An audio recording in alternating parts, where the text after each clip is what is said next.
Meu amigo, minha amiga, deixa eu te contar uma coisa que eu aprendi na marra, rodando esse Brasil de ponta a ponta. Estrada não erra sem motivo. Quando ela começa a se esticar demais, a se enrolar onde não devia, é porque alguma coisa quer te atrasar ou te testar. E essa história que eu vou te contar agora aconteceu em Minas Gerais, terra de serra, de curva traiçoeira e de silêncio que pesa mais que carga molhada. Eu sou o Zeca Estrada, caminhoneiro velho de guerra, e naquela noite eu tinha parado meu bruto num pátio de posto perto de uma cidade média, daquelas que crescem rápido, mas ainda guardam muito mato em volta. Chão frio, café ralo, rádio chiando. Foi ali, encostado no balcão, que ouvi essa história pela primeira vez, contada com a voz trêmula de uma moça chamada Camila. Camila não era da estrada, era da cidade. Trabalhava em escritório, odiava dirigir à noite e tinha medo desse trânsito pesado que só quem vive em Minas conhece, cheio de subida, descida e gente apressada. Ela me contou que naquele sábado resolveu dar uma chance para um sujeito que conheceu num aplicativo. Conversa boa, risada fácil, semanas trocando mensagem, nada fora do normal. O erro, segundo ela mesma, foi aceitar a carona. O combinado era simples. Ele buscaria ela em casa e levaria para um restaurante japonês novo, desses arrumadinhos, em bairro nobre. Tudo parecia certo demais. Ele chegou no horário, carro limpo, conversa animada. Camila entrou, fechou a porta e sentiu aquele estalo invisível da decisão que não tem volta. Quem vive de estrada conhece esse estalo. No começo, era só mais um trajeto comum. Luz de poste, semáforo, prédio passando pela janela. Eles riam, falavam de trabalho, de série, dessas coisas que a gente fala para preencher silêncio. Só que silêncio, quando quer aparecer, aparece mesmo no meio de conversa. E foi assim que ela percebeu. A cidade tinha ficado para trás rápido demais. As luzes sumiram, o asfalto deu lugar a um chão irregular, mato alto dos dois lados, árvore fechando o céu. Nada de casa, nada de gente, nada de barulho. Só o farol cortando a escuridão e levantando poeira. Camila me disse que o coração começou a bater errado ali.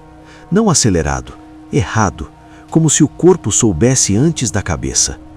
Ela olhou para o painel e viu o celular preso ali, mostrando um caminho que não fazia sentido nenhum. Aquilo não levava para bairro nobre nenhum, aquilo levava para o nada. Quando questionou, tentando parecer calma, ele respondeu que devia ser erro do navegador, um atalho errado. Só que a voz dele não combinava com a explicação. Estava tensa demais, suada demais. E quando quem está dirigindo começa a demonstrar medo, meu amigo, aí o passageiro entende que perdeu qualquer controle da situação. Camila tentou pedir para voltar, sugerir procurar um posto, qualquer lugar com gente. Foi quando ele soltou que ali não tinha sinal de celular. Nenhum. Rede morta. E o celular dela confirmou. Tela muda, sem serviço.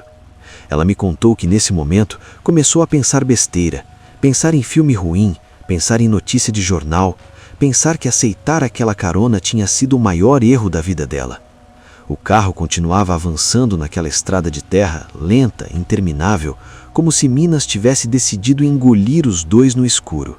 E foi ali, no meio daquele nada, que a rotina quebrou de vez, porque aquela não era mais uma ida para jantar, era uma travessia. E toda travessia cobra um preço. Quando a gente está dentro de um caminhão, sozinho, de madrugada, aprende a medir o tempo pelo medo.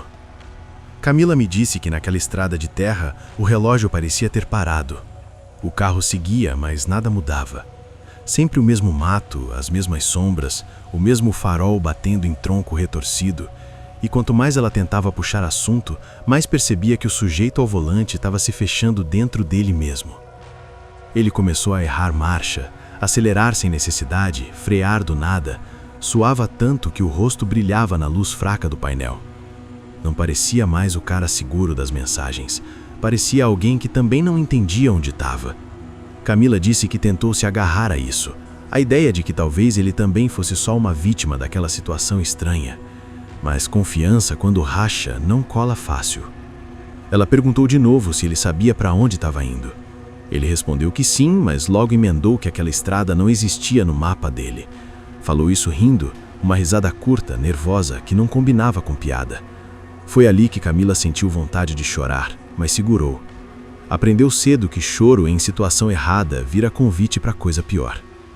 O carro passou por um trecho onde as árvores se fechavam tanto que pareciam um túnel. O farol mal dava conta. O silêncio era pesado, só quebrado pelo barulho dos pneus na terra e pela respiração dos dois, cada vez mais curta.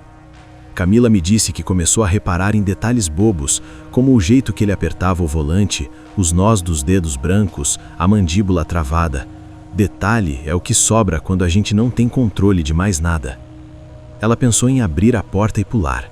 Pensou mesmo, mas a velocidade, mesmo baixa, e o escuro absoluto do lado de fora seguraram ela ali. Era escolher entre o medo conhecido dentro do carro ou o desconhecido total fora dele.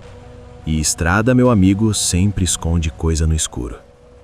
Foi então que ele tentou quebrar o clima. Disse para ela relaxar, que aquilo tudo era só um erro bobo. E aí soltou a tal piada. Falou que ela não precisava se preocupar, que ele não tinha pá nem corda no porta-malas. Disse isso rindo, como se fosse engraçado. Camila sentiu o estômago revirar. Aquilo não era piada. Aquilo era aviso mal disfarçado ou falta total de noção. E as duas coisas eram ruins. Depois disso, ela não falou mais nada. Ficou olhando fixo para frente, contando os segundos, tentando lembrar o rosto de alguém querido, como se isso pudesse proteger. O carro seguiu por mais um tempo que ela não sabe medir. Minutos que pareceram horas, até que de repente surgiu uma luz fraca ao longe, depois outra e outra. O asfalto voltou sob os pneus como um alívio físico. Prédios começaram a aparecer, postes, gente, vida. Eles tinham saído daquele vazio sem explicação. Entraram direto no estacionamento do restaurante japonês como se nada tivesse acontecido. Mas tinha acontecido, e muito. Camila desceu do carro com as pernas moles, o corpo ainda em alerta.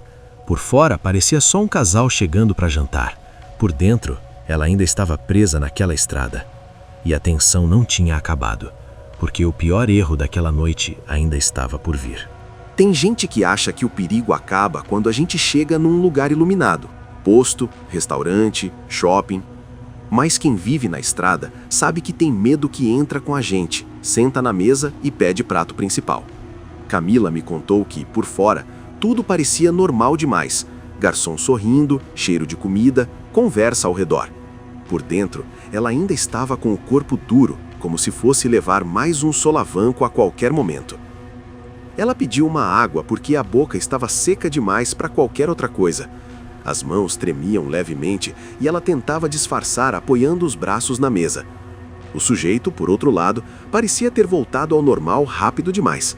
Ria, mexia no celular, agia como se aquela travessia pelo nada tivesse sido só um atraso chato. Aquilo o incomodou mais do que se ele estivesse nervoso. Camila começou a entender que talvez o medo que sentiu não tinha sido compartilhado, ou pior, tinha sido provocado. Quando ela estava começando a respirar um pouco melhor, achando que o pior tinha ficado na estrada, ele olhou nos olhos dela e perguntou, sem rodeio nenhum, quando eles iam transar. Assim, seco, fora de lugar, como se fosse a coisa mais natural do mundo. Ela travou. O copo quase caiu da mão. Perguntou se ele estava falando sério, esperando que fosse alguma tentativa de humor ruim. Mas ele continuou. Perguntou se ela ia fazer ele esperar uma semana ou um mês. Disse que não tinha paciência para esse tipo de coisa. Cada palavra batia nela mais forte que buraco em estrada mal cuidada. Ali, Camila caiu de vez. Toda a atenção da noite se juntou num nó só. O desvio estranho, a falta de sinal, a piada da pá e da corda. Agora, aquilo. Não era só medo, era nojo, era raiva. Era a certeza de que tinha entrado no carro de alguém que não enxergava limites. E isso, meu amigo, é mais perigoso que qualquer estrada escura. Ela não respondeu mais nada. Passou o resto do jantar em silêncio, empurrando a comida no prato, contando o tempo. O sujeito parecia irritado com a frieza dela, como se fosse injustiça. Pagou a conta resmungando, levantou rápido demais. Camila levantou também, já com o celular na mão, chamando um carro de aplicativo enquanto caminhava. Do lado de fora, o ar frio bateu no rosto e trouxe um pouco de clareza. Quando o carro chegou, ela conferiu a placa, entrou rápido e trancou a porta. Só aí percebeu o quanto estava exausta. O celular vibrou antes mesmo de o veículo sair do estacionamento. Mensagem dele, dizendo que aquilo não ia dar certo, que ela parecia frígida, que ele precisava de alguém diferente. Camila não sentiu raiva, só um cansaço profundo. Respondeu do jeito mais simples possível e deixou aquilo para trás. O carro seguiu por ruas iluminadas, cheias de movimento. Em 15 minutos, ela estava em casa. 15 minutos, linha reta, caminho óbvio.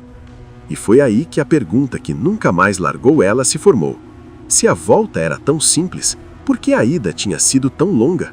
Por que aquela estrada de terra existia? E quem, naquela noite, realmente estava perdido? Camila chegou em casa naquela noite, fechou a porta, encostou as costas nela e só aí deixou o corpo ceder. As pernas falharam, o ar saiu pesado do peito e ela escorregou até o chão da sala. Não chorou, não gritou.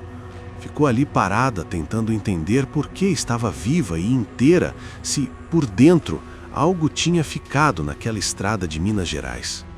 Ela me contou que demorou para dormir. Toda vez que fechava os olhos, via o farol cortando o mato, o painel iluminando o rosto suado dele, a risada fora de hora falando de pá e corda. O cérebro tentava organizar aquilo como um simples erro de caminho, mas o corpo não aceitava. Corpo nunca aceita mentira bem contada. Nos dias seguintes, Camila refez o trajeto no mapa. Linha reta, bairro movimentado, 15 minutos, sem atalho, sem estrada de terra, sem mato fechado. Aquela rota que eles pegaram simplesmente não fazia sentido. Não aparecia em lugar nenhum, como se tivesse surgido só para aquela noite, ou como se alguém soubesse exatamente onde virar. Ela nunca mais respondeu mensagens dele. Bloqueou tudo, mudou hábitos, parou de aceitar carona, passou a avisar sempre para onde ia, com quem ia. Gente chama isso de trauma, eu chamo de aprendizado caro. Na estrada, quem aprende tarde demais não aprende duas vezes.